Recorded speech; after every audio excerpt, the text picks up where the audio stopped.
tem experiência em engenharia de biossistemas, com ênfase em mecanização agrícola conservacionista e gestão ambiental de bacias hidrográficas. Ele é pesquisador do Instituto Agronômico de Campinas e ele vai dividir os conhecimentos dele conosco hoje. A palavra está com o senhor, doutor Afonso.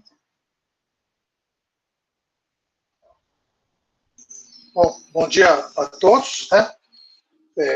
Quero agradecer ao Odefruti, aos organizadores, a oportunidade da gente estar participando desse ato comemorativo do Dia Mundial dos Solos. Dizer que para mim é sempre uma honra estar junto com vocês.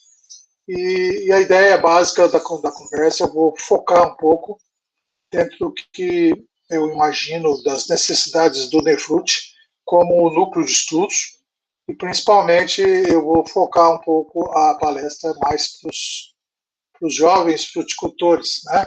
E tentar trazer à luz o que significa essas questões relacionadas com manejo de solos dentro de um contexto do solo como um patrimônio. Por favor, pode apresentar, pode botar na tela a minha apresentação.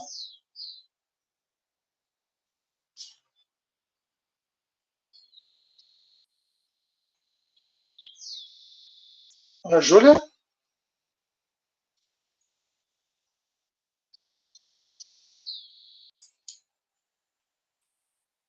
Alô? Vocês estão me escutando?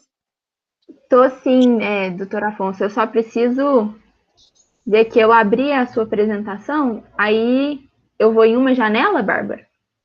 É isso, uma janela. Agora uma janela. E tela inteira, se aparecer. Aí, como é que eu faço? Sem achar onde que está a apresentação. É só você abrir ela e já vai aparecer sua tela.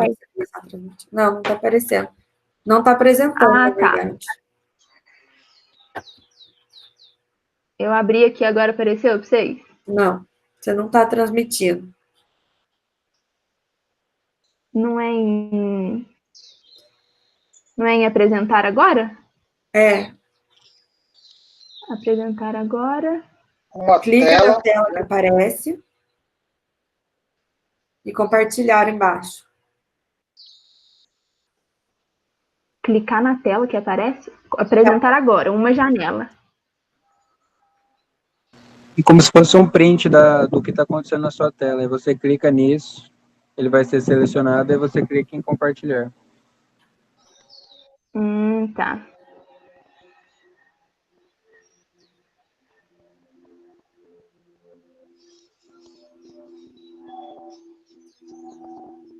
Agora apareceu para vocês. Não. Pode deixar que eu compartilho. Eu compartilho.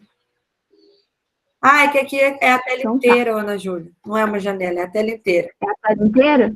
É. Então, peraí que eu vou fazer de novo. Como é que sai disso agora, senhor? Apresentar agora a tela inteira, clica no print e então, compartilhar. Agora não está conseguindo...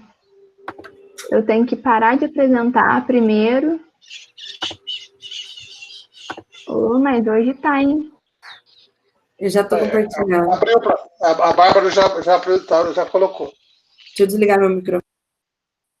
Então tá bom. Obrigada, Bárbara. Bom, pode passar, por favor? Bom, então aí vamos discutir essa questão da importância do manejo de solo para uma fruticultura sustentável, principalmente focando essas questões relacionadas com a preservação do solo como patrimônio. Eu vou discutir isso mais para frente. Qual que é, vamos dizer assim, por que é que nós temos que entender uma substituição dos sistemas tradicionais, né, por sistemas mais ecológicos e a gente tratar... Bárbara, eu acho que tem um problema de novo. Deixa a Bárbara, Ana Júlia.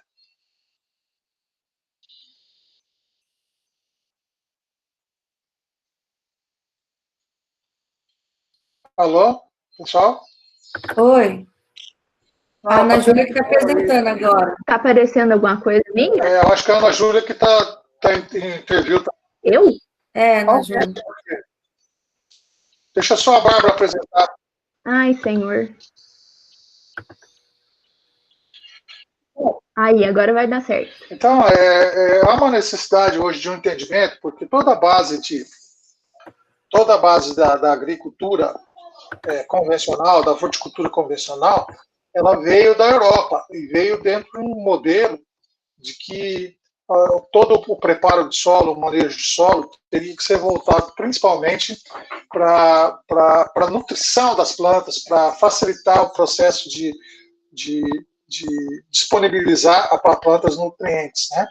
E principalmente ligados com o aporte de insumos. E sempre não levando em consideração que nos modelos da agricultura, principalmente da agricultura europeia, pode manter aí essa tela com o tatu aí, né? O modelo da agricultura europeia, ela não se leva em consideração que nos trópicos nós temos uma decomposição intensa, né? E na Europa, nos países de clima temperado, nós temos o inverno que limita muito a decomposição. Então, essa questão de disponibilidade de matéria orgânica e principalmente de bioenergia do solo, esse não é um problema nos trópicos, né? Nas regiões de clima temperado. E nos trópicos é o inverso, né? Então, a exposição excessiva do solo ao sol e às chuvas torrenciais acelera a decomposição, que ela ocorre 24 horas por dia, 366 dias por ano, né? E isso vai fazer com que essa aceleração perca, que a gente chama de bioenergia do solo, e essa bioenergia está ligada muito com a biocenose, que é a comunidade que vive no solo. E quem nutre as plantas, quem nutre as fruteiras, não são os insumos, não são os fertilizantes, são toda a base da atividade biológica diversificada que disponibiliza nutrientes para as plantas absorverem. Então, veja que problema que nós trazemos, né, nos sistemas convencionais. A gente fala que sistemas convencionais levam o solo a uma doença, né, crônica de perfil, e ao longo do tempo as terras vão ficando cansadas, né? Isso terras cansadas é um termo muito usado dentro, principalmente com os agricultores mais experientes, né, que foram utilizando de uma agricultura muito agressiva. Então, nos trópicos, nós temos que entender efetivamente um novo modelo, né, que é o manejo ecológico das terras, né? E nessa foto aí que está iniciando aí, mostra o tatu da fruta e o Pedro dentro de uma região lá no semiárido, né? Mostrando que o início do preparo do solo, toda a construção, né, da base para receber as frutas, elas já não começam mais com o solo exposto. Então, a gente vai efetivamente substituir as paisagens naturais por paisagens cultivadas, mas a regra básica é sempre o solo coberto sempre. Então, a gente já começa a entender a importância de um manejo de solo, principalmente para a fruticultura, se ela ter uma condição de sustentar. Pode passar, por favor. Então, o Pedro vem lutando com isso e dentro de uma nova formação. Então, como eu disse no início, o solo tem que ser considerado como um patrimônio, e quando a gente fala que solo é patrimônio, a gente remete ao patrimônio econômico, no que os seus pais deixaram para vocês, o que vocês vão deixar para os seus filhos, né? Normalmente, uma família, ela tem o patrimônio dela se expressa em residências, em prédios, em propriedades agrícolas, né? E a gente imagina assim, como você quer deixar o seu patrimônio? Nós queremos entregar, depois que nós passarmos para os nossos filhos, os nossos netos, um patrimônio todo dilapidado? Não. O solo é a mesma coisa, então nós temos que trabalhar no sentido de entender um manejo de solo preservando toda a capacidade produtiva do solo e principalmente, o entendimento do agroecossistema. Então, nesse momento, a fruticultura tropical, ela está vivendo uma transição, né? Principalmente no que se refere à eficiência ambiental dos sistemas agronômicos de produção.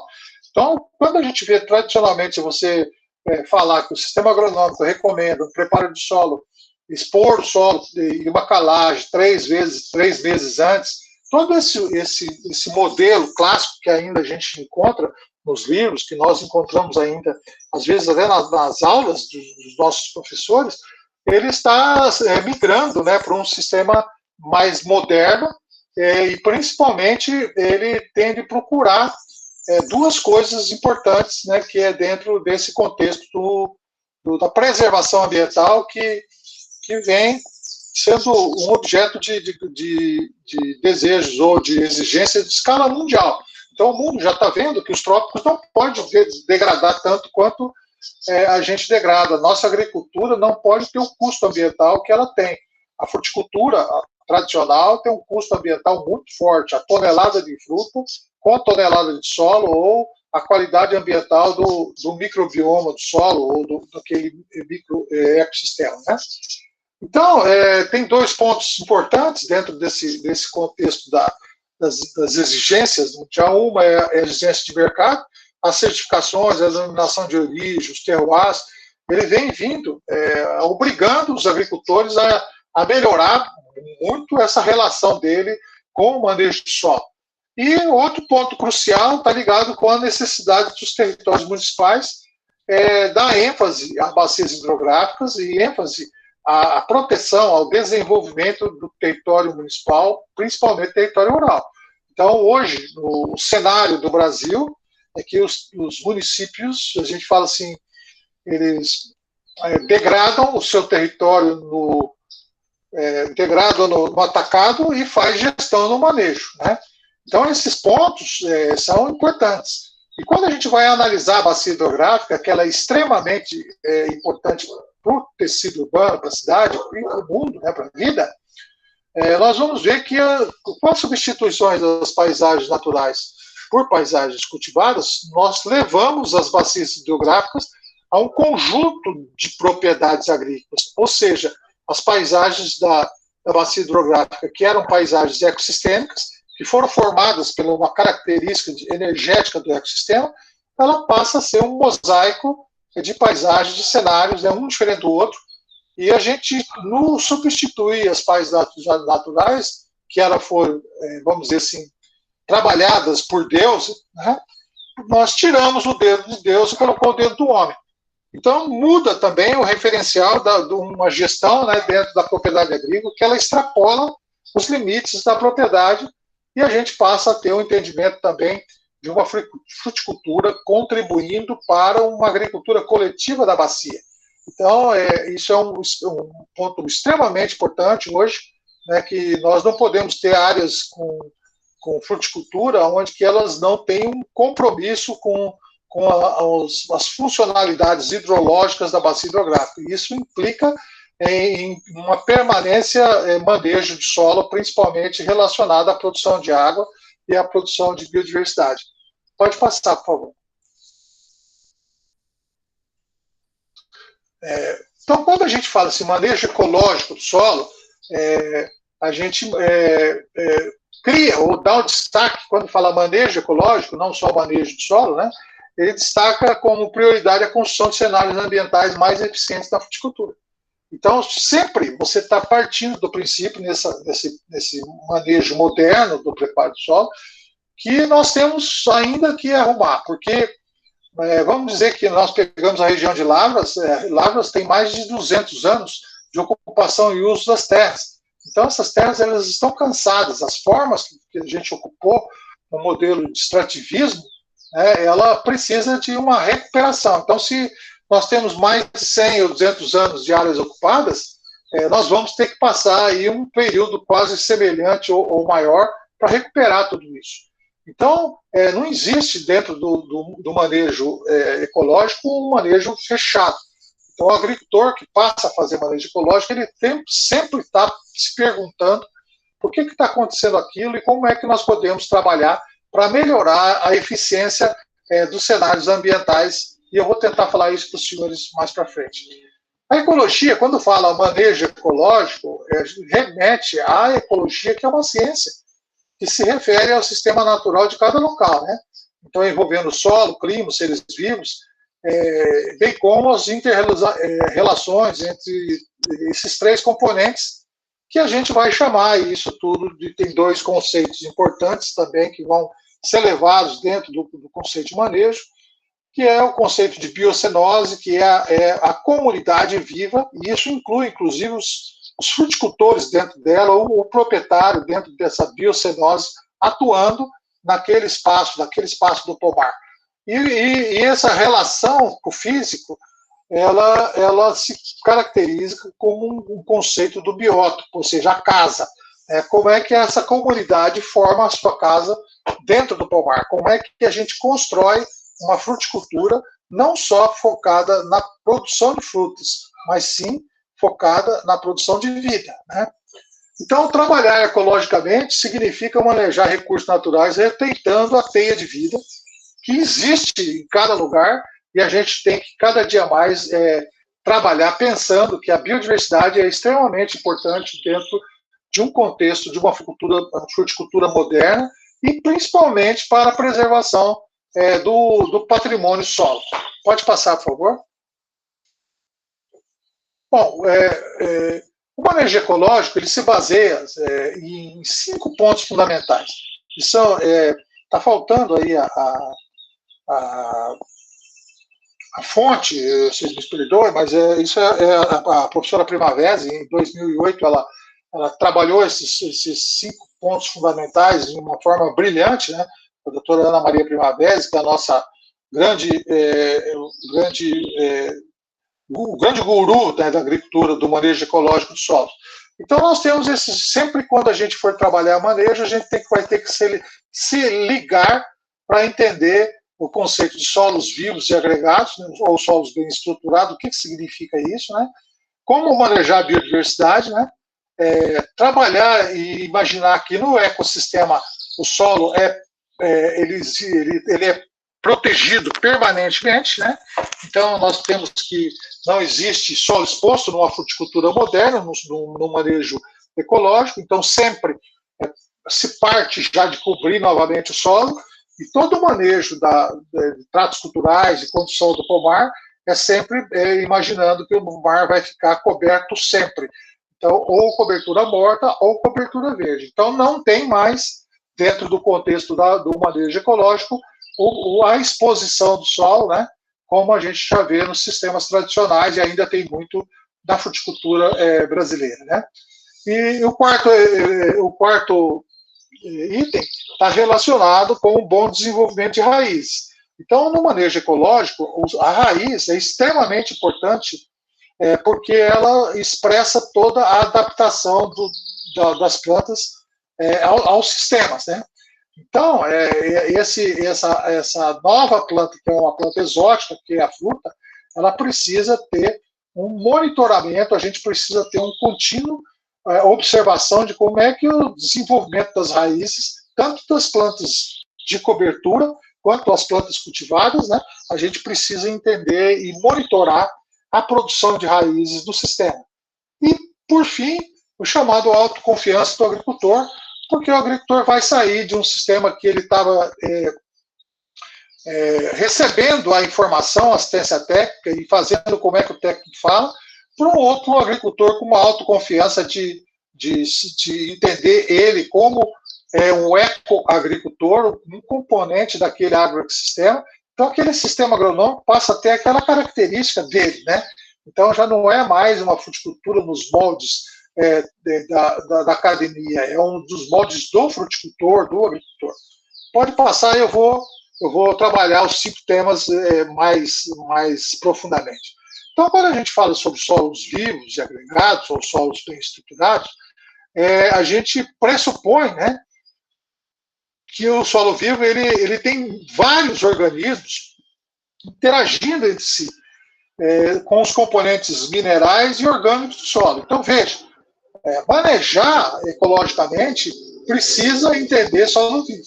Então, toda vez que os senhores pegar um solo na mão, a gente tem que for fazer uma análise do solo na palma da mão, a primeira coisa que a gente tem que ver é principalmente a percepção nossa pela vida que está naquele pontinho de terra que está na mão.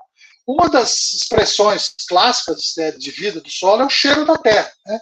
Que é o chão, que a gente fala. Chão são os nutrientes voláteis, carbono, hidrogênio, oxigênio e nitrogênio, que vêm da decomposição e da atividade biológica diversificada.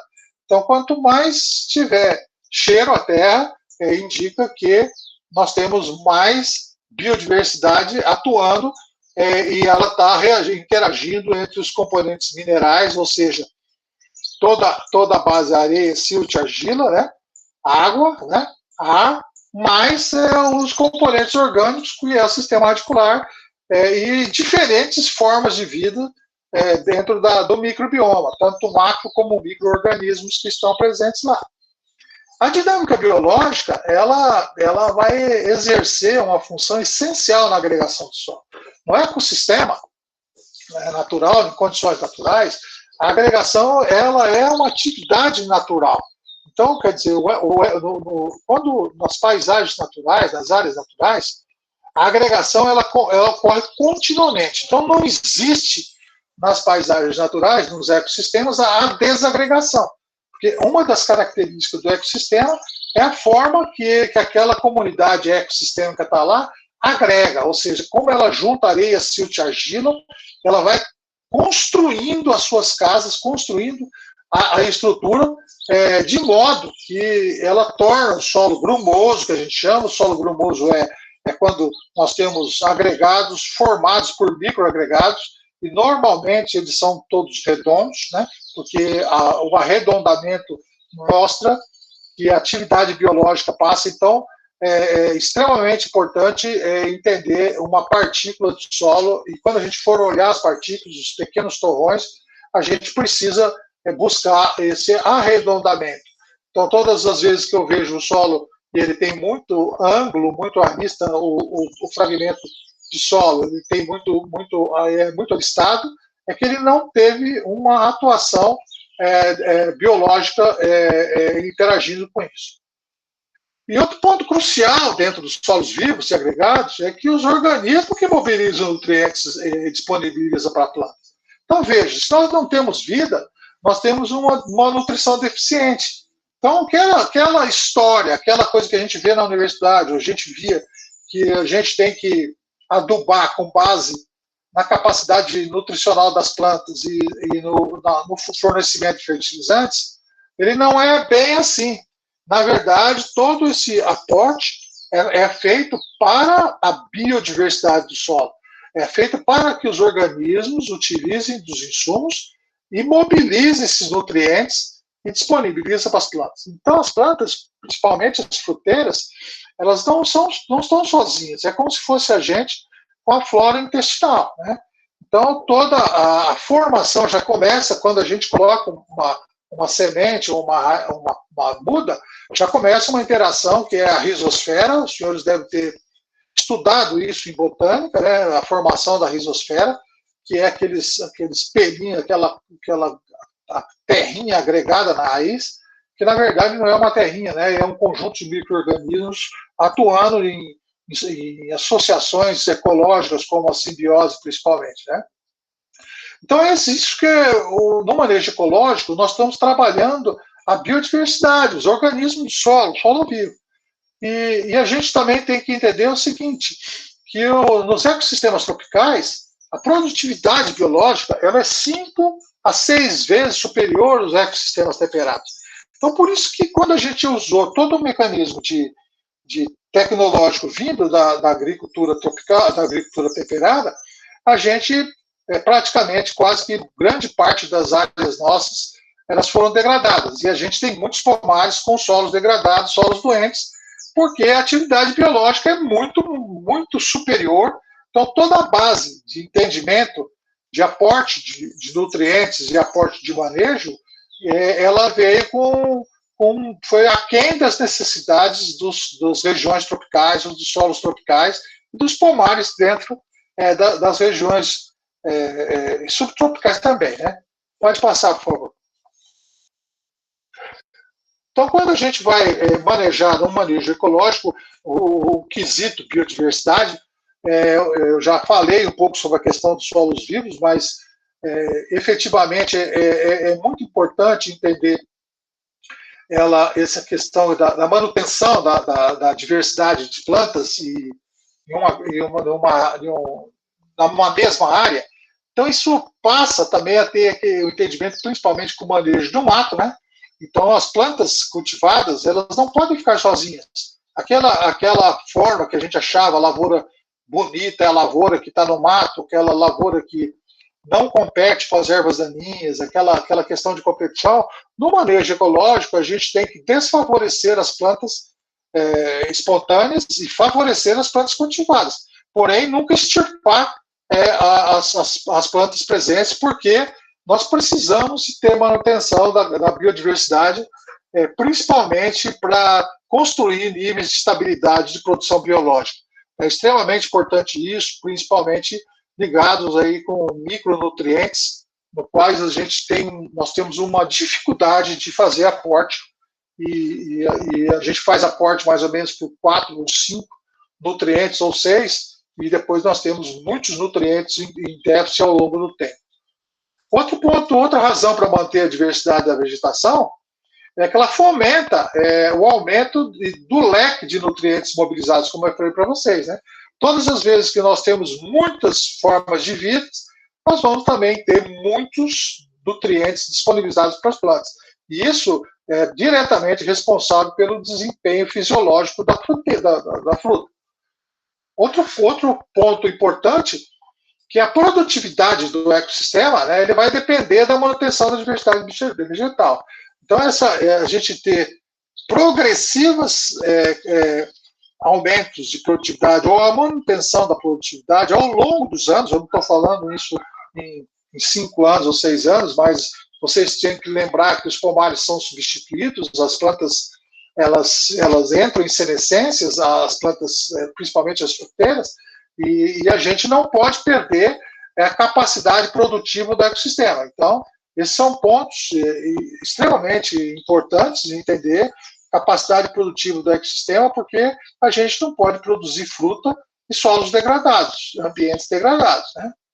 E outro ponto crucial ligado com a biodiversidade é que ela está diretamente relacionada com o efeito supressivo. A supressividade é outro termo sofisticado, novo, mas que nós vamos ter que aprender, que ela está ligada com o equilíbrio de populações, trazendo uma forma para o ambiente produtivo de que a expressão de danos econômicos por pragas e doenças, ela não se dá em função do equilíbrio. Isso faz com que também diminua muito o aporte, né,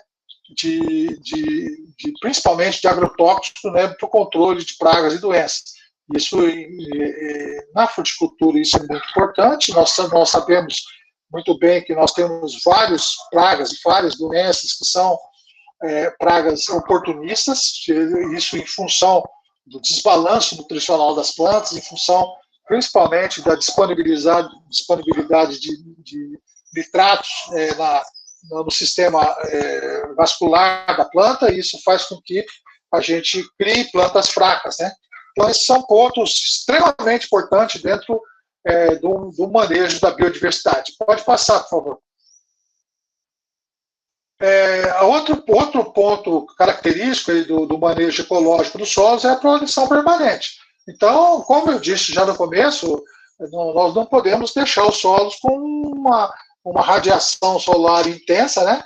E esse aquecimento excessivo, nós temos assim, um problema crônico de variabilidade térmica dos solos, isso provoca na planta um distúrbio fisiológico, um comportamento, principalmente na evapotranspiração. Então, todo o comportamento fisiológico da planta se compromete quando tem variações climáticas, principalmente no solo, né? E outro ponto também, que é as chuvas torrenciais dos trópicos, ela promove a desagregação superficial. Isso vai fazendo com que gera muitos finos, né? Muita poeira, muito fino, e esse fino ele vai acabar carreando, né? Para as zonas de subsuperfície do perfil e causando os problemas de compactação. Então, aquela história que a gente falava que pé de grade ou pé de arado, na verdade, isso aí não condiz bem à realidade. A realidade maior da compactação é justamente pela exposição do solo às chuvas torrenciais, né? E outro ponto importante, ainda ligado na cobertura permanente, é que a cobertura vegetal ela é fundamental para a infiltração contínua e progressiva. A infiltração ela faz parte do manejo. Então, solos que não infiltram, eles não são alimentados no seu perfil. E também eles não são aerados. Então, a infiltração é extremamente importante, porque essa dinâmica da biodiversidade, da cobertura vegetal, entre cobertura morta, cobertura verde, o manejo das plantas de cobertura, ele vai fazendo com que também o solo passe a ter uma dinâmica da bioporosidade. E isso faz com que dê o que a gente chama na prática, o Caboclo chama do efeito esponja do solo. Ele vai aumentando muito a sua porosidade e, consequentemente, ele melhora muito a infiltração e melhora muito o armazenamento de água no solo. Bom, com o solo, a cobertura também ela é extremamente importante, a cobertura vegetal e a presença de quebra-ventos. Então, na fruticultura, o manejo do solo também não está focado só na área do pomar, na superfície do solo, está em construir estruturas como quebra-ventos, que são estruturas de ocupação. Isso vai fazer com que a gente regule muito todo o processo de evaporação e a gente deixe a evapotranspiração tomar conta efetiva dessa regulação do microclima do pomar, né? Outro ponto importante, ainda ligado com a permanência, com a proteção permanente do solo, é que o solo coberto ele conserva a água ao alcance das raízes, né, e disponibiliza mesmo nos períodos sem chuvas, né, propiciando um desempenho fisiológico seguro. Então, isso é outro ponto crucial na cobertura, ou seja, ela mantém assim, dentro de um patamar de umidade no solo que as raízes, principalmente as raízes de subsuperfície, raízes mais finas, que são as raízes ali de 0 a 10, 0 a 20, 0 a 30, né? Pelos absorventes, tudo isso que depende muito do processo hidrodinâmico do solo. Pode passar. Bom, outro crucial, quarto ponto aí, ligado, que o entendimento de que manejo de solo é manejo de raízes, né? Então, tudo aquilo que a gente costumou a ver na fruticultura, a parte de cima, né? Então, no manejo ecológico, a gente vai cuidar muito da parte de baixo do solo, então a parte de baixo das plantas. E isso está ligado muito com o desempenho das raízes. O bom desenvolvimento de raízes, ele é um grande indicador, ou ele é um motivador do manejo ecológico do solo, né? Então, raízes profundas e bem distribuídas sinalizam a adaptação de plantas aos ecossistemas, como eu já falei para o senhor. E isso é crucial. Toda vez que a gente quer falar se o pomar está bem, né, ele está caminhando para uma forma sustentável, um dos indicadores é como é que está a distribuição de raiz no perfil, né? Como é que estão as raízes grossas, raízes médias, raízes finas, o que significa a distribuição delas em profundidade, e o que significa isso dentro de uma trincheira, por exemplo, de um painel, quando a gente abre para olhar. Normalmente a gente usa aqueles recursos das grades, né, quando você coloca a grade, e o que a gente espera? Que todo ano a gente aumente o aparecimento de raiz em cada alvéolo aquele da grade. Então a gente faz o cálculo de porcentagem de enraizamento por centímetro quadrado, né? Então, esse volume de raízes também ele está diretamente relacionado com a qualidade e quantidade de produção. Então, todas as vezes que nós temos um volume de raiz bom, é quando a gente consegue, no manejo, aumentar, né, o volume de raízes, diretamente a gente melhora a qualidade do fruto, isso que é extremamente importante na fruticultura. Nós temos 2 pontos de qualidade importante. Uma é a qualidade visual, né, que atrai o consumidor, a qualidade de sabor, e a qualidade de manejo, a qualidade de bandeja, a qualidade de gôndola, né, manipulação, porque os frutos eles precisam de ter resistência também por conta deles serem muito manipulados para até chegar na mão do consumidor. E a manutenção da porosidade natural e da capacidade de armazenamento e das condições de saúde dependem de um desenvolvimento radicular pleno, né? Esse é outro ponto crucial, que o solo, se quiser ter porosidade natural, precisa ter raiz ocupando continuamente o seu espaço, e isso vai trazer muita condição de saúde para o solo. Quando a gente fala, hoje está muito em moda isso, saúde do solo, manejo da saúde do solo, solos saudáveis, produção de solos com saúde. Então está muito ligado com o desempenho do sistema radicular das suas diferentes expressões da biodiversidade. Pode passar, por favor. Pode passar, por favor. Bom, o quinto ponto, muito importante no manejo ecológico, é o chamado autoconfiança do agricultor. Então, veja, isso aí está diretamente ligado com o entendimento de ATER, né, de assistência técnica e extensão rural, e como produzir, né, o que a gente chama de um ecoagricultor, do agricultor que faz manejo ecológico. Então, o ATER, a assistência técnica, AT, e extensão rural, as 2 palavras-chave disso significam como orientar bem os agricultores para o manejo ecológico. Então, é extremamente importante isso. E o ER está ligado à palavra-chave educação. Como educar os fruticultores para o manejo ecológico do solo. Então, esse é um modelo de ATER conservacionista, um modelo de ATER de fruticultura sustentável que preconiza o manejo ecológico. Isso vai fazer com que a manutenção da capacidade produtiva e a rentabilidade, ela vai depender totalmente da atitude do agricultor, da forma dele praticar. Então, olha, isso tira aquele foco de que o agricultor ele tem uma dependência única de base tecnológica. E não é isso, ele tem muito mais uma dependência da capacidade de autoformação, da gestão do conhecimento, da gestão da informação, né? E isso são pontos importantes numa fruticultura moderna, numa fruticultura sustentável. Então, o técnico que dá assistência, o técnico que atende, o técnico que presta consultoria, auditoria, ele tem que pensar que ele é bom formador de fruticultura.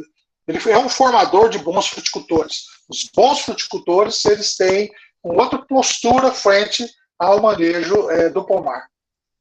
Em vez de receber receitas técnicas prontas, o fruticultor tem que observar, pensar e experimentar. Então, aquele tópico importante do olhar, sentir e mudar, né? Ou seja, toda vez que ele olha, ele se sensibiliza, e se ele sensibiliza, ele muda a sua atitude. Se ele muda a sua atitude, ele vai mudar a sua atitude para o melhor, né? Então, esses são os 3 eixos, por exemplo, numa sequência pedagógica ou da sequência andragógica. E o agricultor clássico, ele deixa de perguntar o que eu faço, e ele é o cara que questiona por que isso ocorre. Então, veja, essas 2 perguntas, elas são cruciais no modelo de assistência. Então, nós temos que fazer com que os nossos fruticultores, eles deixem de ficar perguntando o que ele tem que fazer, para ele perguntar para a gente, para os teóricos, para os técnicos, por que aquilo está ocorrendo. Então, isso já começa a ter esse entendimento da mudança de postura do ecoagricultor. Pode passar, por favor. Bom, então a condição básica para uma agricultura sustentável, né, ou seja, assim, a condição de sustentar, passa por entender as questões que envolvem o manejo das propriedades físicas, químicas e biológicas do solo, e principalmente dos efeitos impactantes da ocupação e uso contínuo das áreas de produção. Então, quando a gente fala assim, efeitos impactantes, é principalmente o efeito da atividade antrópica, de como ele ocupa, como é que é desenhado o pomar, como é que ele instala o talhão, como é que ele maneja os carreadores, como é que ele maneja as linhas de plantio, como é que ele maneja as estradas, as áreas lindeiras, e como é que ele usa, né? Como é que ele, se ele usa, delapida, ele deixa o solo exposto. Então, veja, então, a fruticultura sustentável ela vai depender muito dessas características, desse entendimento entre a interação das propriedades físicas, químicas e biológicas, e principalmente da gestão de impactos da ocupação e uso do solo. Então, atualmente, a gente parte do princípio que todas as áreas têm um certo impacto ambiental negativo e que toda a parte do manejo sustentável é mitigando esses impactos e redesenhando, né, o pomar a toda safra, a todo ano. Pode passar, por favor. Bom, então vamos falar mais especificamente sobre o manejo físico do solo. Então nós temos aí 5 pontos cruciais dentro do manejo de solo, e aí a gente vai precisar estudar mais, né? Os senhores vão ter que se dedicar mais para entender alguns termos técnicos modernos, porque passa a ter um manejo físico um pouco diferente do que aquele clássico que a gente tinha, né? A gente via de física de solo muito mais a parte descritiva, areia, silt, argila, textura, e aqui não, nós estamos discutindo principalmente o manejo. Então, um ponto crucial, como eu já falei para os senhores, a estabilidade térmica é fundamental, entender como é que cria a estabilidade térmica.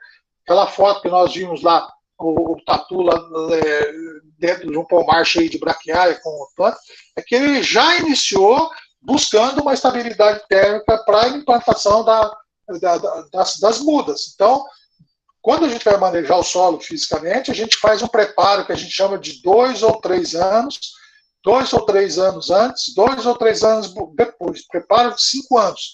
É porque nós vamos levar aquela área a buscar a estabilidade térmica e principalmente a estabilidade hidrológica, ou seja, a relação daquela área com o ciclo hidrológico. Então, o caminhamento da água, normalmente, as funcionalidades hidrológicas daquele agroecossistema, né, que ele está trabalhando. Então, interceptar, infiltrar, armazenar, conduzir, dissipar são as funcionalidades hidrológicas fundamentais dentro do manejo físico do solo. E aí isso vai também fazer com que a gente entenda que uma das práticas de aumento da capacidade produtiva e da manutenção é o aumento contínuo de infiltração. Nos sistemas convencionais, a gente houve uma redução contínua da capacidade de infiltração de solos. Nos manejos ecológicos, nos manejos mais modernos, a gente inverte essa situação e todo ano, com a base da infiltrometria, no infiltrômetro, numa análise, a gente precisa ter a certeza que aquelas áreas elas estão infiltrando mais do que elas infiltram normalmente. E aí nós vamos 2 pontos importantes, que é o manejo da aeração, que está muito ligado com essa atividade biológica, todas as diferentes formas de vida atuando, né? O manejo de cobertura é extremamente importante nessa questão da aeração, né?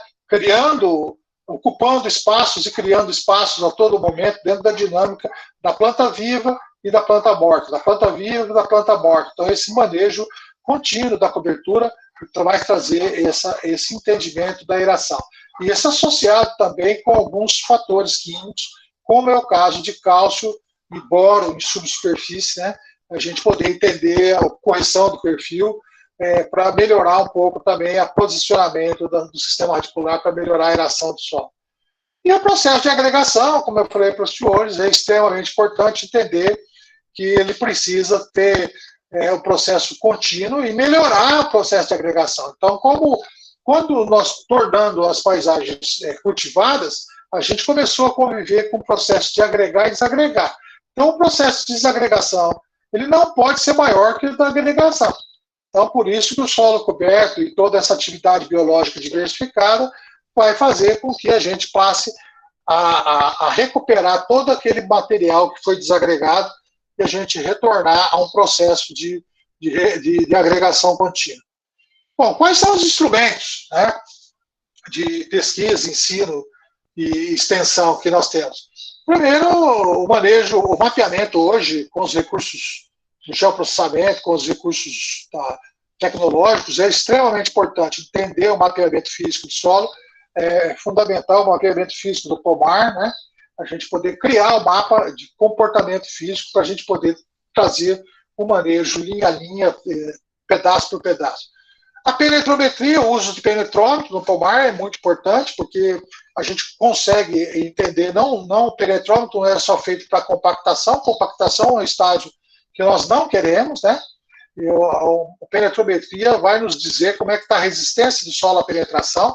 Então, é um monitoramento constante. Todo agrônomo moderno, ele deve ter o penetrômetro, comprar um penetrômetro, aprender a mexer, seja um penetrômetro extremamente simples, como é uma haste, né, sem como os penetrômetros mais sofisticados, que são ligados aos celulares e já vão dar resistência do solo à penetração. E a gente vai criando mecanismos para entender essa variabilidade da resistência do solo à penetração nas áreas do pomar. A hidrometria é a medida, principalmente, de como que a gente mede a passagem da água, como é que a água infiltra, como é que a água se estabelece dentro do perfil. E quando os senhores fizeram irrigação, os senhores viram que nós temos muitos elementos ligados com hidrometria.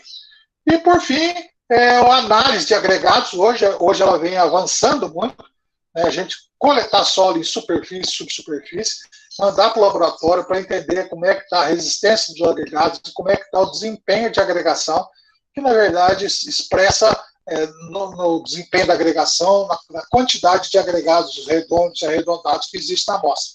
Então, aprender sobre mexer com agregação, elas são instrumentos importantes para a pesquisa em ensino e extensão.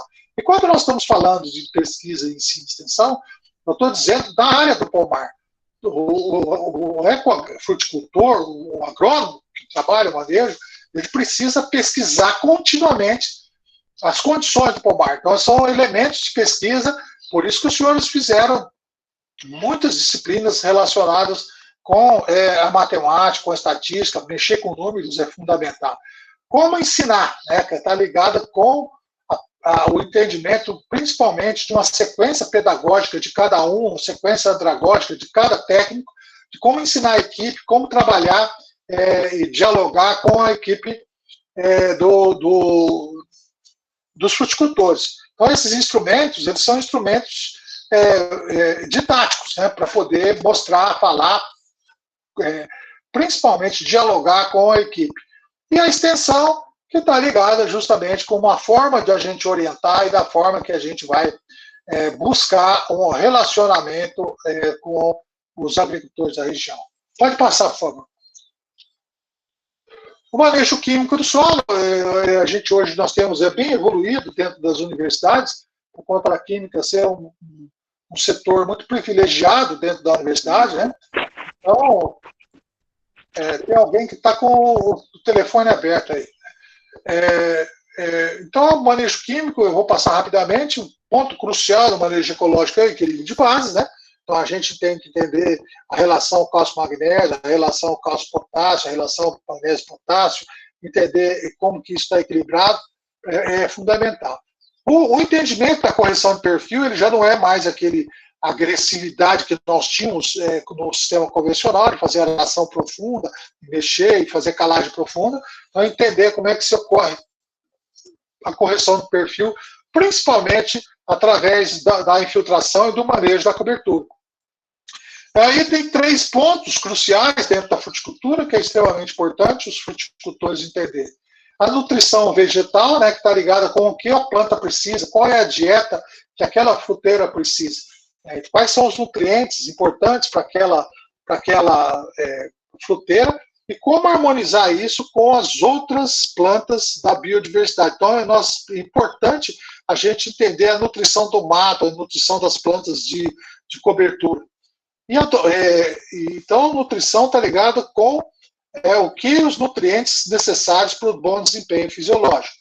A adubação, ela está ligada principalmente com as fontes. Então, quanto eu vou colocar por exemplo, superfosfato, fosfato de araxá, esterco, composto, e quanto eu coloco e como eu coloco. Quais são as fontes, quantos por cento. Então, isso é o cálculo de adubação. Quanto de adubo coloca, como é que eu vou usar, qual o tipo de adubo que eu vou usar hoje. E a fertilização é a operação. É como pegar esse adubo, essa recomendação de adubação e distribuir adequadamente no solo. Como a gente vai distribuir ao longo do pomar, como a gente vai projetar isso na copa e na entrelinha, como é que vai ocorrer essa distribuição.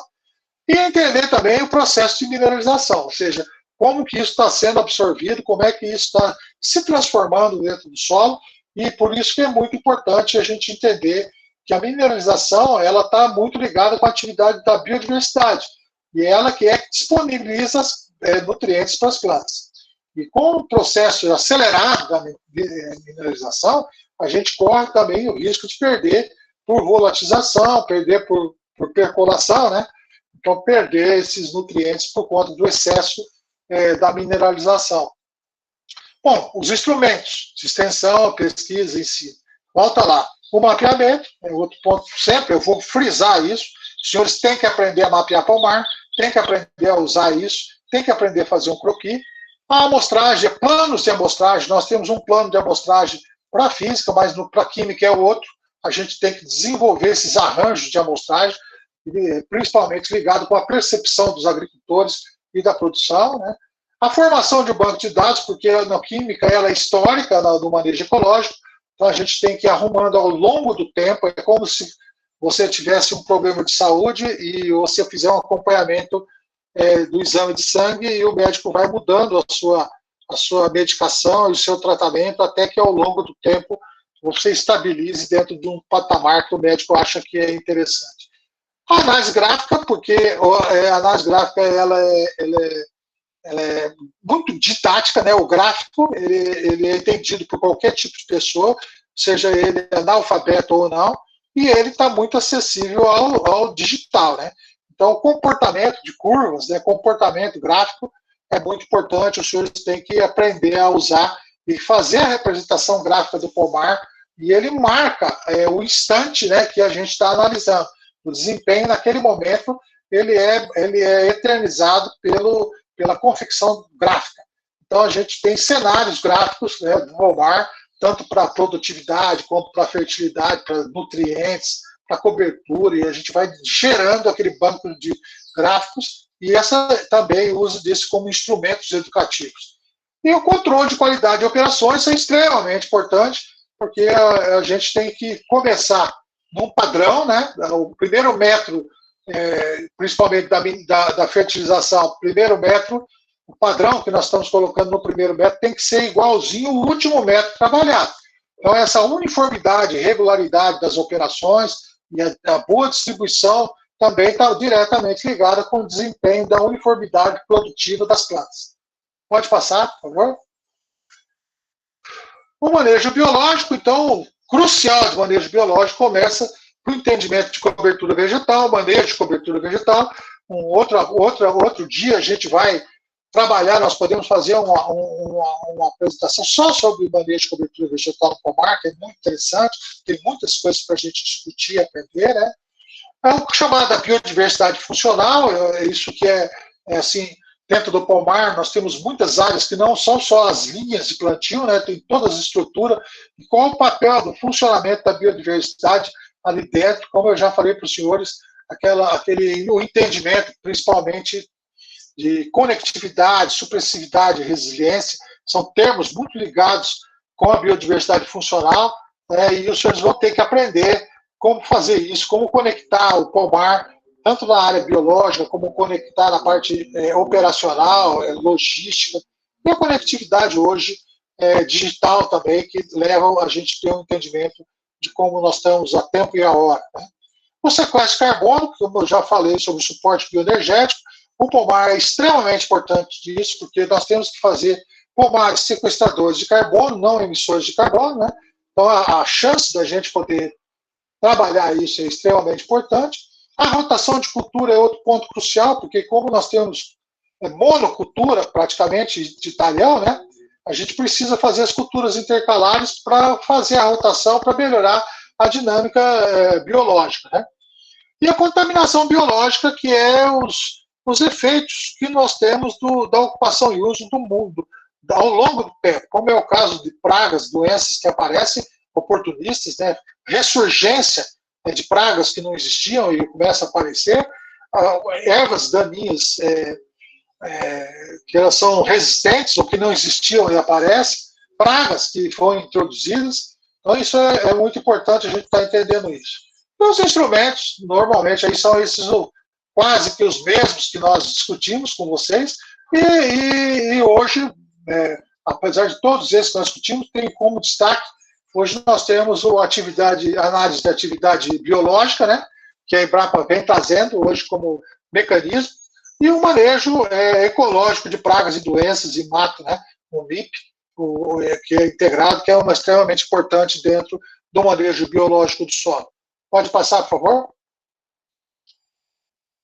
Bom, dito isso, né, esses 3 grandes áreas, a gente está pronto para construir o que a gente chama de plano de manejo ecológico de solos do pomar. Então, então, todo pomar, todo técnico tem que criar o plano de manejo para aquele talhão, para aquele pomar, porque ele vai sempre trabalhar no manejo físico, manejo químico, manejo biológico, e ele vai sempre, no plano, ter uma formação do banco de dados, que a gente chama banco de dados do MCA, que são as formas de monitorar, o M de monitorar, o C de corrigir, né, e o A de avaliar. Então, essa dinâmica compõe esse plano de trabalho que a gente chama de plano de manejo ecológico. Então, todo pomar hoje moderno, ele tem junto, a primeira coisa que se faz hoje no pomar é o plano de manejo, e ele é revisto safra a safra do que nós vamos fazer. Então, é muito importante os senhores aprenderem a construir o plano de manejo ecológico do solo. Eu faço uma oficina, posso ter uma oportunidade com vocês, da gente poder construir, aprender a construir o plano passo a passo, né? Pode passar, por favor? Bom, aí entra quais são as dimensões da fruticultura sustentável? Quando a gente fala assim, fruticultura sustentável, o que nós estamos querendo dizer? O que é a condição sustentável, né? Então, nós temos assim, 9 dimensões que a gente chama, né, dentro do entendimento da fruticultura sustentável. A ecológica, como já trabalhei muito com vocês, a operacional, a tecnológica e a produtiva, esses são pontos clássicos, né, dentro de uma dinâmica. A gente sempre está entendendo o ecossistema como condição de se sustentar.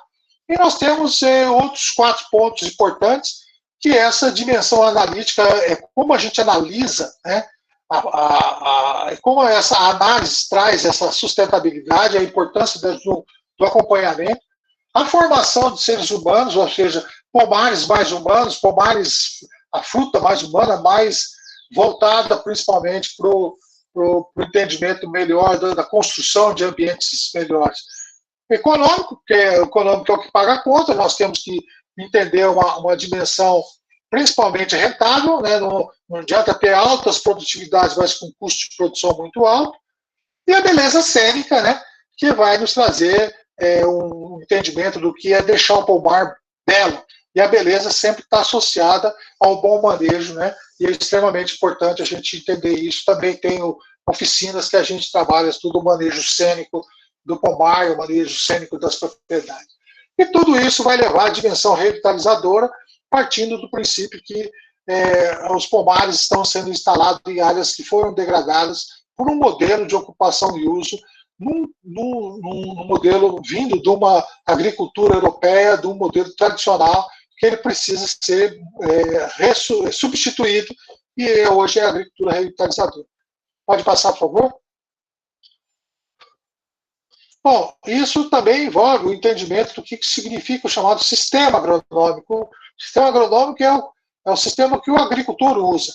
Então, a gente, técnico, nós temos um jeitão de usar a tecnologia, de entender, de estudar, mas quando coloca o agricultor sendo gestor, né, do pomar, a gente começa a caracterizar o sistema agronômico. Então, a gente coloca os 8 pontos cruciais nos sistemas agronômicos modernos, que para ser considerável falar que tem uma fruticultura sustentável, a gente precisa ter dentro do sistema um entendimento de manejo da bioestrutura do solo. Isso é um ponto crucial dos senhores entender.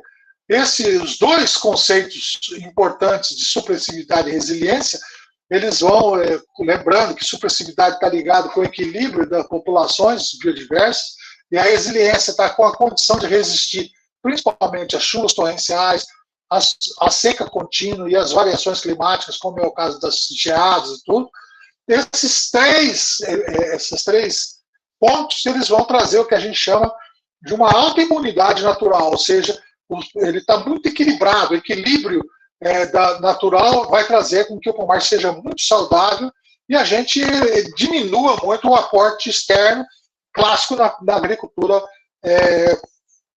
tradicional, da fruticultura tradicional. Então, principalmente, a diminuição contínua e substituição dos agrotóxicos químicos por sistemas mais eficientes e mais lógicos, né, do sistema natural. Bom, aí entra um outro conceito importante: todo pomar tem que ter conectividade, ele precisa se conectar com outras áreas, precisa se conectar com os fragmentos florestais, precisa se conectar com as bacias hidrográficas. Então, não esquecer que a conectividade é extremamente importante dentro desse contexto de um sistema agronômico e ele é levado muito em consideração. O equilíbrio hidrológico, como eu já falei com os senhores, a relação da água que chega e a água que sai dentro do pomar, né, como que isso se dá dentro daquela região, daquela precipitação, daquela evapotranspiração, daqueles períodos, como que ocorre a água no primavera, verão, outono e inverno, né, então isso é extremamente importante. O sistema deve hoje, e não tem jeito, com a modernidade, a automação. Então, como entender a automação do pomar, né? O que significa a gente substituir ao ser humano por sensores, por registros, né? Por imagens, né? E a estabilidade protetiva do solo, que é outro ponto crucial, que a gente muda o referencial do manejo ecológico, porque normalmente no sistema convencional a gente desveste e veste o solo ao longo do tempo. Então tem hora que nós estamos protegendo e tem hora que a gente está agredindo. Então o manejo tradicional ele promove essas mudanças e então não tem uma estabilidade de proteção e a gente precisa construir isso no sistema agronômico para considerar que a fruticultura está numa condição de sustentável. Pode passar, por favor? Bom, quais são as perguntas norteadoras para um sistema, para o manejo ecológico do solo, para o manejo do solo? Primeiro, qual é o ambiente produtivo que nós queremos? Qual é o ambiente de fruticultura nós queremos? O que os ambientes estão precisando? Continuamente, a leitura nossa precisa buscar isso, precisa dialogar com o pomar para entender o que está se precisando fazer. Como podemos produzir ambientes que precisamos? Essas perguntas são fundamentais para os agricultores, para os fruticultores, esses cenários que nós queremos, né?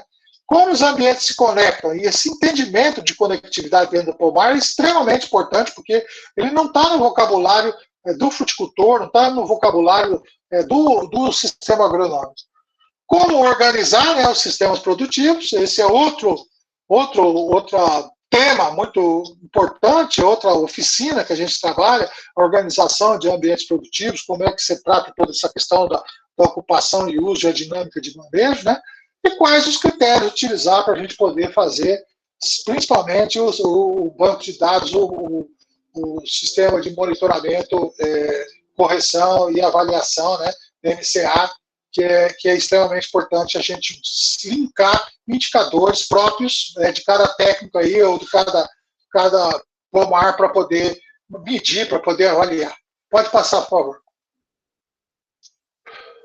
Bom, aí estão algumas fotos, aí, o início, aí, por exemplo, de um sistema aqui em São Paulo, a gente começou mostrando como é que o preparo inicial com crotalária, por exemplo, é um volume de coisa. Esse é um preparo de uma área que já ela estava degradada e a gente foi recuperando ela e uma programação de 2 anos, né? Então, quando a cultura de cobertura atingiu esse estágio aí, né, de manejo, ela já estava pronta, tanto de fitomassa de superfície como de superfície, para receber o pomar. Então, aí vem o manejo ali está um trator puxando um pau, que vai acamando, ou mesmo um rolo-faca, que é os sistemas mais indicados para manejo de cobertura que iniciam a instalação do pomar.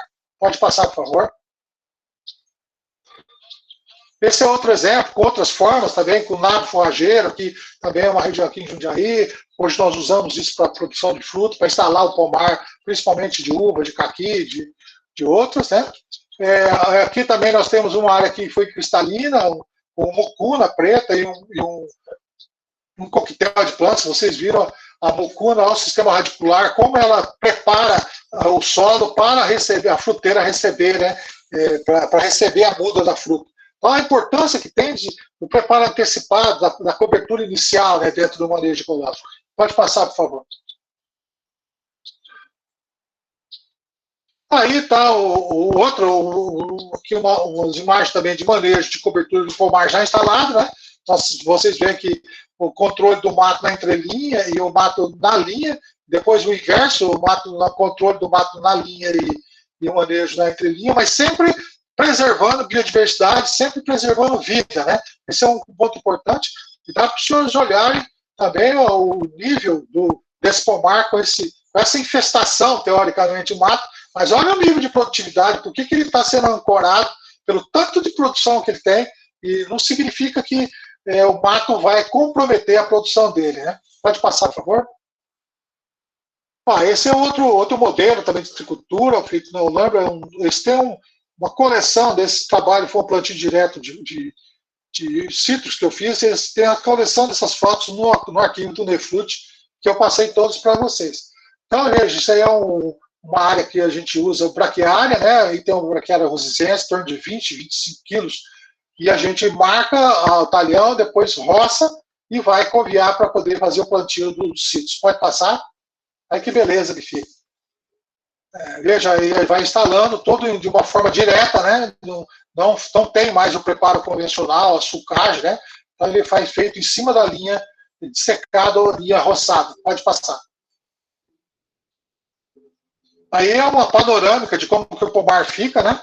Dentro dos sistemas ecológicos, né? O manejo ecológico, um sistema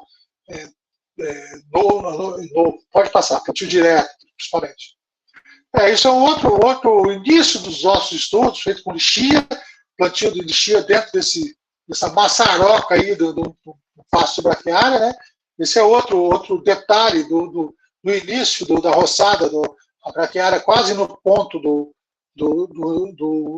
de soltar a panícula, né? Quando é o momento que a gente faz a roçada. Pode passar? Isso já é lá já é umas fotos novas, né? Isso é trabalho do Pedro lá e do consultor, de um grande fruticultor do Brasil, que é o Theo Dami, uma pessoa espetacular. Isso já é dentro de uma fruticultura ligada lá no semiárido, mas olha que numa área totalmente degradada, né? E instalação do pomar já com a cobertura todas e as mudas aí já tem os senhores podem observar o brilho dessa planta e com o mato presente, quer dizer, aquele conceito de pomar limpo, ele não existe dentro do manejo ecológico. Pode passar? Olha aí como que fica as áreas, né? Aí está dentro dessa imagem no meio aí, está o tatu aí no meio do mato lá, né? Veja que coisa linda que é isso é lá na Chapada Diamantina, né? Uma região de solos muito frágeis, e o pomar sendo instalado lá. Pode passar, por favor? Bom, quais são as considerações finais? Primeiro, a moderna né, assistência técnica e extensão rural da fruticultura, ela busca o chamado redesenho produtivo com base em sistemas construtivistas. Sistemas construtivistas que vai construindo a área ao longo da safra, né? Sempre dizendo a esperança que as áreas vão trazer a certeza de que as áreas vão estar melhores do que elas estão hoje. Não significa que está ruim, mas que sempre nós vamos melhorar. E sai daquele modelo tradicional, que era um sistema extrativista, onde que o preparo convencional, a ocupação convencional do solo, ela mata o solo ou debilita o solo ao longo do tempo. A evolução da certificação e denominação de origem, ela traz para a gente uma visão mais ampla e coletiva das responsabilidades. Isso vai trazendo também um conceito hoje muito importante, que mais para frente nós podemos trazer dentro da terra, que é a fruticultura coletiva. É entender a fruticultura em bacias hidrográficas, de cultura de regiões, né? Aqui nós temos a fruticultura do cristalino paulista, né? Fruta do cristalino, que é uma região específica, e aí também na Mantiqueira, e nós podemos ter outras ligadas a isso, né? E outro ponto crucial, que é a importância ambiental do território, ela vai,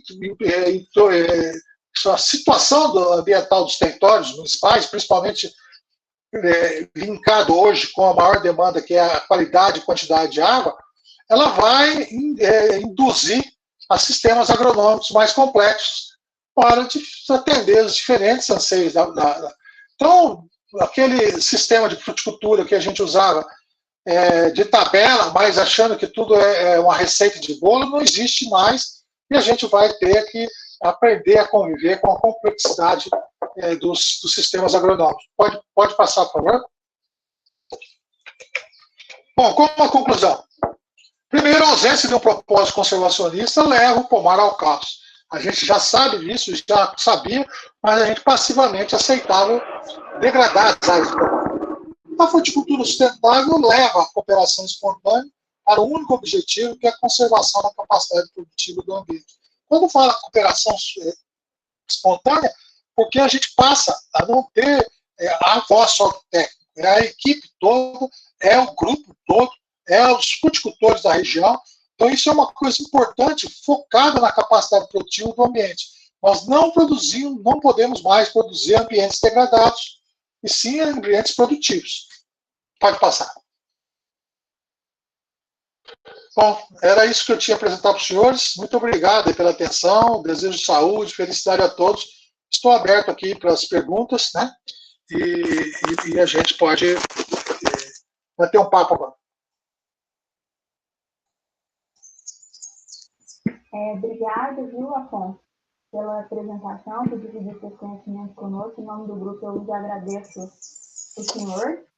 E eu só quero lembrar que o link para preencher o formulário para gerar certificado está disponível no chat.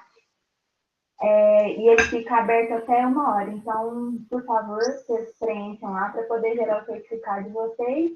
E, como o doutor Afonso já disse, ele está aberto às perguntas. Inclusive, já tem uma que o Pedro Henrique Gomes de Freitas pergunta ao senhor qual que é a sua opinião referente ao cultivo sustentável de culturas anuais.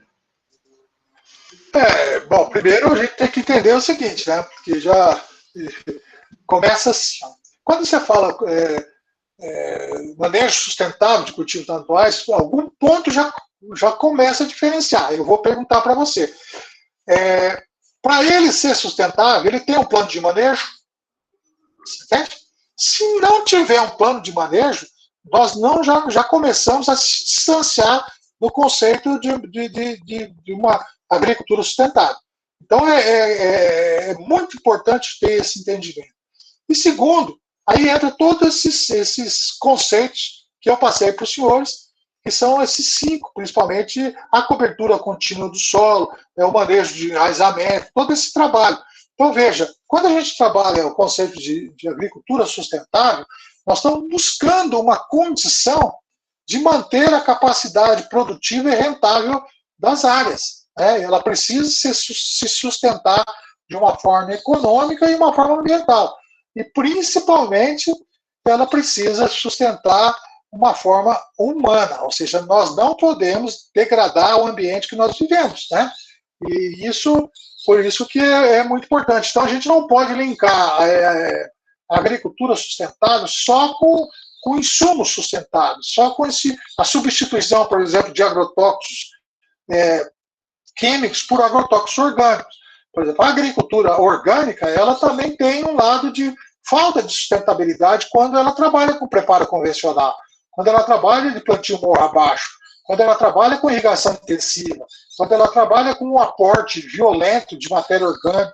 Você vê, então, confunde um pouco o produto orgânico, que é o produto com a agricultura sustentável. A agricultura sustentável está mais ligada com a forma da gente construir os espaços para a produção agrícola. Não sei se eu respondi a pergunta. Podem ficar à vontade de responder ao professor, perguntar.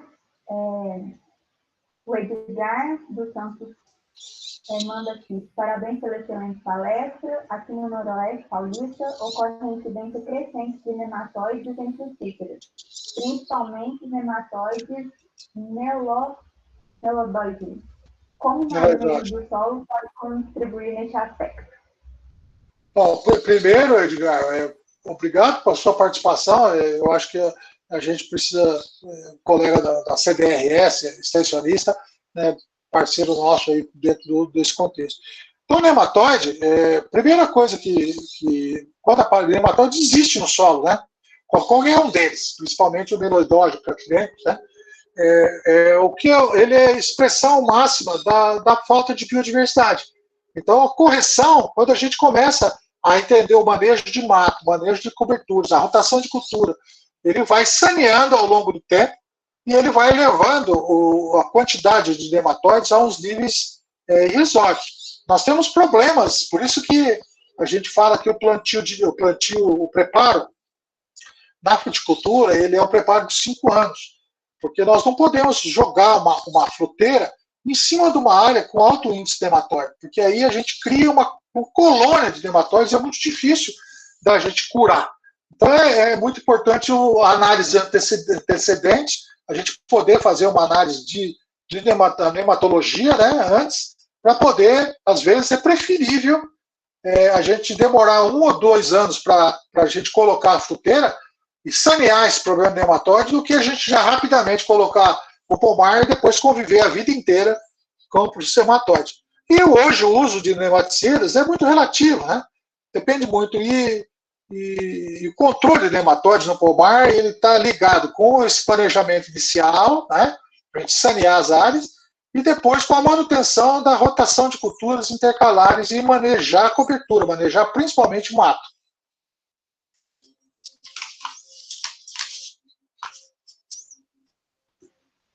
Tem mais alguém? Vem do senhor e fala que o senhor não tem respondido.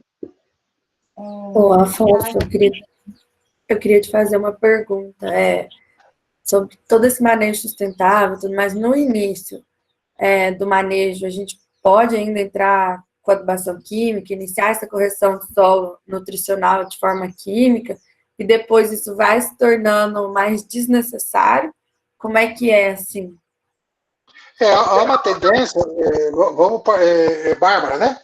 Parte do princípio, Bárbara, que nós estamos com solos degradados, né? Então, toda a estrutura química daquele solo, ele está desequilibrado. E o primeiro passo esse, quando a gente fala que eu preparo, volta aí dos 5 anos, 2 anos, 2 anos, 3 anos, eu falei para o Edgar sobre a questão do nematóide, para a química a mesma coisa, né?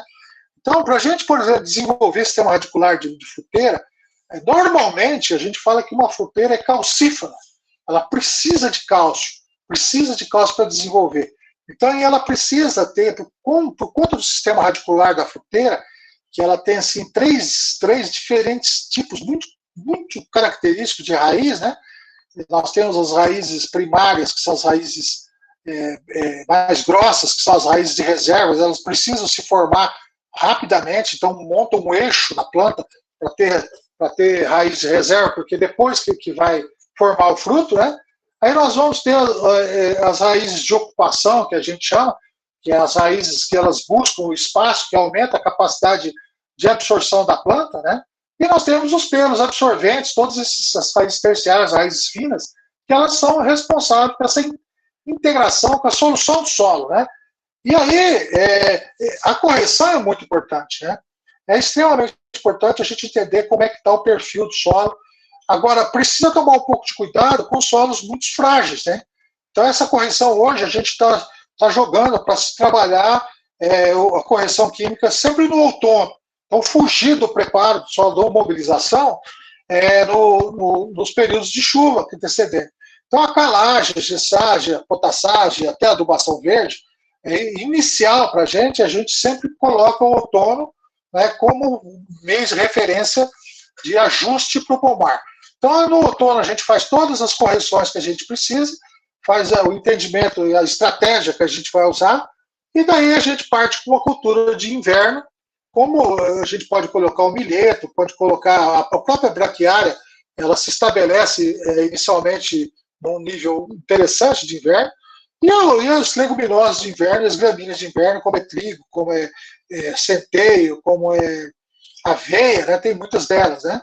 Então, nós temos uma gama de plantas de inverno extremamente importantes, porque elas cobrem o solo e a gente vai fazer uma avaliação no verão seguinte. Se a gente precisa ainda continuar a correção, a gente coloca uma cultura de produção, como o milho.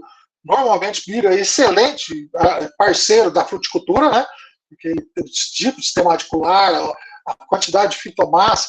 Então, você coloca uma cultura de verão para poder trabalhar esse solo, manejar um pouco esse solo, e repete as correções no outono. E aí nós estamos, vamos dizer que nesse período aí nós já temos um nível de correção muito satisfatório para dar partida no plantio. E depois dos 3 anos, onde as plantas estão em crescimento, né? Normalmente uma fruteira ela começa a ter a sua plenitude de frutificação a partir do 3º ano. Não significa que no 2º ano, no 1º ano já não frutifica, mas nós temos muito áreas abertas, né? Então, dentro do pomar. Então, ele não vai fechar. Então, a gente consegue também ter uma atividade de manejo muito, muito boa, né, mais intensa, para a gente poder dinamizar um pouco mais a química e a correção química do perfil.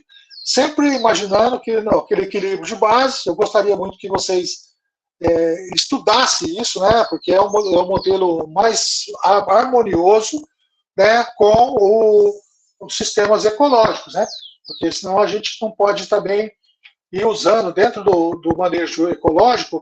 A gente tem que tomar um pouco de cuidado com a calagem excessiva, porque ela derrete, vamos dizer, tudo a matéria orgânica, né, e decompõe de uma certa forma rápida. E a calagem excessiva, essa calagem dos sistemas convencionais, ela foi feita preparada para o aporte dos fertilizantes, né, para o aporte de fazer o fertilizante funcionar rapidamente para a planta. E no manejo ecológico, a gente é o inverso. Nós temos que criar micro-organismos, criar biodiversidade para que eles depositem, eles soltem nutrientes para as plantas. Então, inverte um pouco, e a mudança muito brusca de pH, né, do solo, ele elimina por completo muitas populações que existem no solo, né, e a gente precisa tomar um pouco de cuidado com isso. Então, a calagem, a gessagem, ela é forma que a gente fala assim, meio homeopática, e ela é associada principalmente com o manejo da cobertura morta, né, quando o roçado... Eu não sei se eu falei, né? Ficou claro para você, Bárbara? Ficou sim, muito obrigada, Afonso. O Ricardo Santana Martins parabeniza o senhor e manda saudações da EPAG de Santa Catarina. Poxa vida, mandou uma pergunta ao senhor.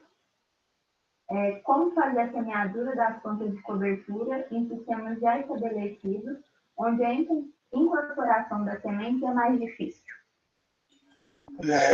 Bom, primeiro, saudar o Ricardo, saudar os colegas da EPAG. Eu tenho um privilégio de participar bastante da dinâmica da empresa catarinense. Isso me traz uma satisfação enorme. Tenho grandes amigos lá na EPAG, né? E aprendi muito com a fruticultura, com o Dr. Petri, com o pessoal da fruticultura da EPAG, né? Então, devo muito a eles, muito obrigado, e saldo aí o Ricardo, a pessoa de representante da EPAG aí. Bom, o Pedro, né? Esse Pedrão, essas perguntas, judiado do pai, né? Mas essa, na verdade, como a gente fala lá no sistema agronômico, e nós temos o operacional, nós temos que fazer esses ajustes, né? A semeadura, ela tem que ter uma condição de semear bem. E normalmente hoje a gente usa as semeadoras de plantio direto, né? Para uso dentro do pomar, semeadoras menores, e principalmente está ligado muito com o corte. O corte que é fundamental dentro da semeadora de planta de cobertura em sistemas já estabelecidos. Então, associa, às vezes, o plantio no verde, né? A gente fala, ou porque quando você roça, e quando você maneja com uma fitomassa muito densa, a gente tem uma certa dificuldade de semear. Então, a gente faz uma semeadura antecipada, que a gente chama. Às vezes, a gente semeia ainda com as plantas verdes, né? e depois roça em cima e cobre, né, cobre com a palha.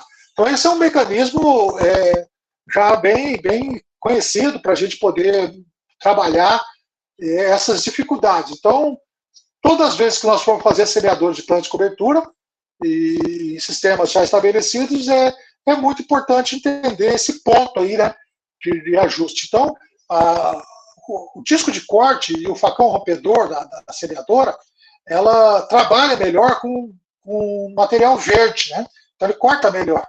E aí a gente faz esse serviço, planta em cima do verde, parece que fica um plantio horrível, né?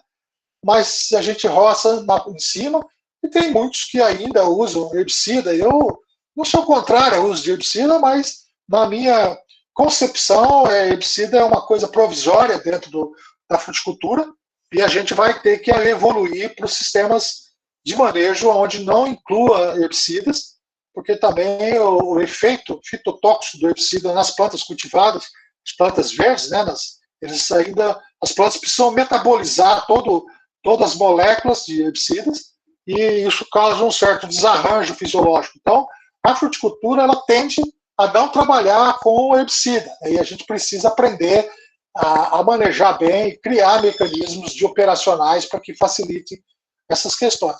Sempre partir do princípio que palha é bom, palha e fitomassa é bom. O ruim é o Pedro. O ruim é a pessoa que não consegue acertar a forma de semear. Então, é que ele não está dialogando, não está procurando informação, não está buscando, porque existe tecnologia para isso, existe informação, e o ajuste feito dentro do pomar, como eu falei, é junto com o agricultor. Ele precisa, essa pergunta a gente tem que fazer para as plantas cultivadas, nós temos que fazer para a nossa equipe, né? Como é que nós vamos fazer para semear bem? Tecnologia tem, e esse também é um outro dia aí que a gente tiver a oportunidade de estar discutindo só sobre isso, são coisas importantes e técnicas que existem aí, que só mesmo com as oficinas, com as oportunidades como vocês estão do grupo de estudos, que vai ajudar muito a gente a difundir essas técnicas. Mais alguém tem alguma pergunta? Sim. O Rodrigo mandou aqui. Como evitar a compactação do solo em integração lavoura-pecuária? Bom, primeiro, Rodrigo, primeiro ponto crucial aí é não deixar o solo exposto, né? Então, quando a compactação é feita na integração lavoura-pecuária, nós temos dois problemas. Um é a forma de pastejo, né? Intenso. Então, nós não podemos deixar o capim se aprofundar muito. E quando a gente integra a lavoura-pecuária, nós criamos dentro do sistema o que a gente chama as áreas de sacrifício eterno. Áreas de sacrifício eterno são as áreas onde passam as máquinas, onde passa sempre a colhedora, onde passa as semeadoras, adubadoras, e aquilo é uma dinâmica de compactação. Se o solo estiver exposto, o rearranjo de partículas, ele vai se dando e é progressivo. Então ele começa assim no estágio do primeiro ano, no segundo ano, no terceiro, a gente vai lá, reforma. Então na integração lavoura-pecuária, a métrica é sempre trabalhar no verde, sempre a cobertura verde. Só cobertura morta só vem quando a gente vai colher, né? Então isso é uma coisa importante, e a compactação é sempre a prevenção, né? Então nós temos que tomar muito cuidado com... Por isso que a penetrometria é muito importante, porque na penetrometria a gente mede a resistência do solo à penetração. E a gente quer ver se o solo está acima, está querendo ter uma tendência, por exemplo, de 20 kg força numa profundidade de 30 a 40 centímetros. Quando ele chega nessa resistência, ele está precisando da gente colocar plantas que estejam maior nível de lignina, celulose, maior ocupação do sistema radicular, né? E manejar principalmente o capim, deixar o capim ir até quase próximo da maturação fisiológica do grão, que é aquela passar um pouquinho do ponto de florada da panícula do capim, né? Não precisa ressemear, mas é muito importante porque nesse ponto o capim está no máximo de cobertura, no máximo de matéria seca. E isso deixa muita matéria seca no sistema radicular. E aí aumenta o que a gente chama a compressibilidade do solo. a capacidade do solo de receber impactos de superfície, como é o pé de boi, como é o trânsito de máquinas. Mais alguém, gente? Tem alguma pergunta para o doutor Alfonso?